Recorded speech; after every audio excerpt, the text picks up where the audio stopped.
Oh darling, let me tell you the tragic ballad of the University of Southampton, a place where dreams go to die slowly, painfully, like a wilting flower in a concrete wasteland. Picture this.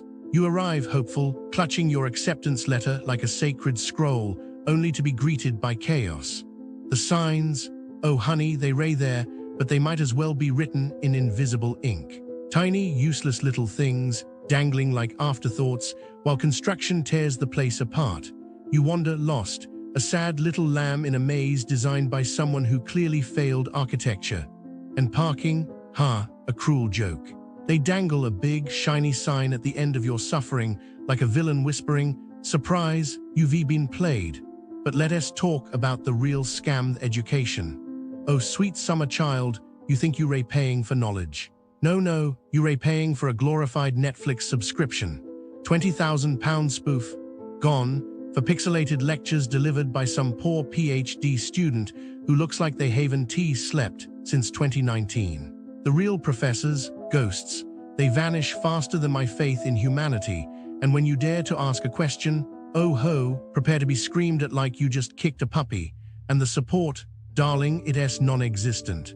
Emails vanish into the void, like messages in a bottle tossed into the ocean. You beg for help, for basic human decency, and what do you get? Silence. Or worsey bureaucratic runaround so twisted, it belongs in a Kafka novel. Now let us talk about the Marxist brainwashing. Oh, don't roll your eyes, listen. Some poor soul walked in for a gender studies degree and walked out with trauma. Not because the material was hard, oh no. Because it was propaganda disguised as academia. A first-class honors student gone, reduced to fleeing like a refugee from her own education. And the accommodation, overpriced hovels. Dirty, neglected, with maintenance requests ignored like a bad Tinder match.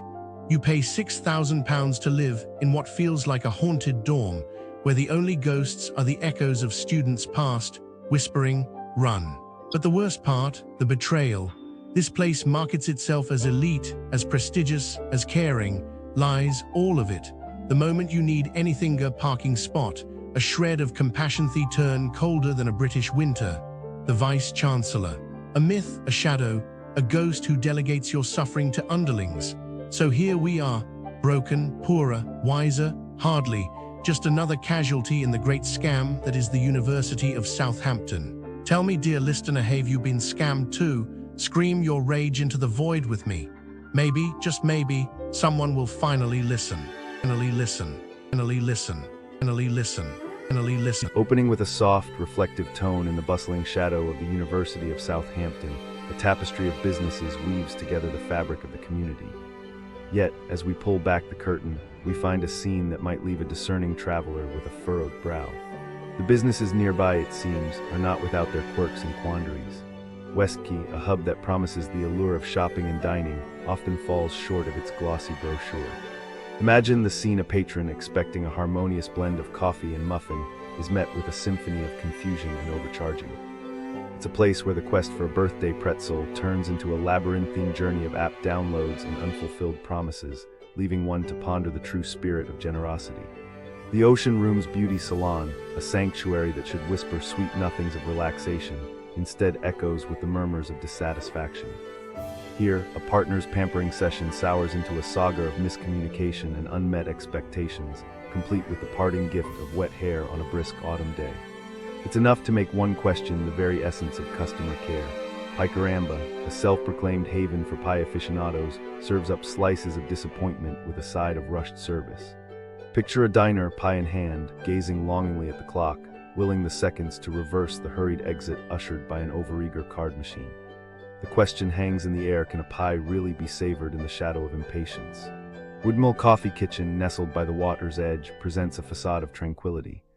But beyond the picturesque exterior, the reality is akin to a theater of the absurd, where the search for a simple breakfast becomes an odyssey of overpriced mediocrity and toilet tales that would make even the most stoic of travelers blush. District Southampton, a beacon for nightlife seekers, often casts a shadow of doubt for those who dare to enter.